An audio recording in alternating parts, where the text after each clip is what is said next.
ಕಲಬುರಗಿ ಜಿಲ್ಲೆಯಾದ್ಯಂತ ಭಾರಿ ಮಳೆಯಾಗ್ತಾ ಇದೆ. ಚಿಂಚೋಳಿ ತಾಲೂಕಿನ ಲಿಂಗನಗರ ತಾಂಡದಲ್ಲಿ ಅನುಷಾ ಬಾಯಿ ಎಂಬುವರಿಗೆ ಸೇರಿದ ಮನೆ ಕುಸಿದು ಬಿದ್ದಿದೆ. ನಿಲ್ಲಲು ನೆಲೆ ಇಲ್ಲದೆ ಕುಟುಂಬಸ್ಥರು ಕಂಗಾಲಾಗಿದ್ದಾರೆ.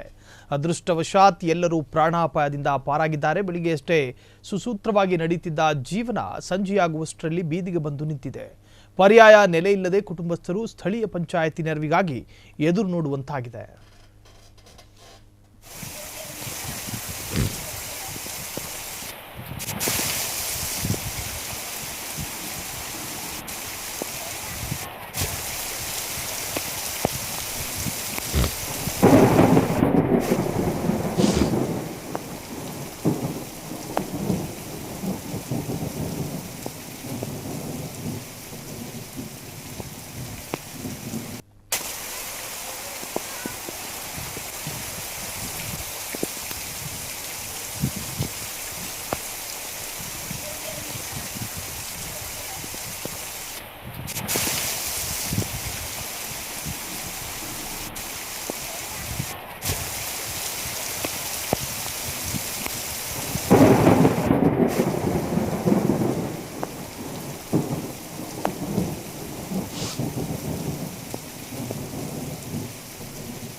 ಕ್ಷಣ ಕ್ಷಣದ ಸುದ್ದಿಗಳಿಗಾಗಿ ಫ್ರೀಡಂ ಟಿವಿ ಸಬ್ಸ್ಕ್ರೈಬ್ ಮಾಡಿ, ಲೈಕ್ ಮಾಡಿ ಹಾಗೂ ಫಾಲೋ ಮಾಡಿ.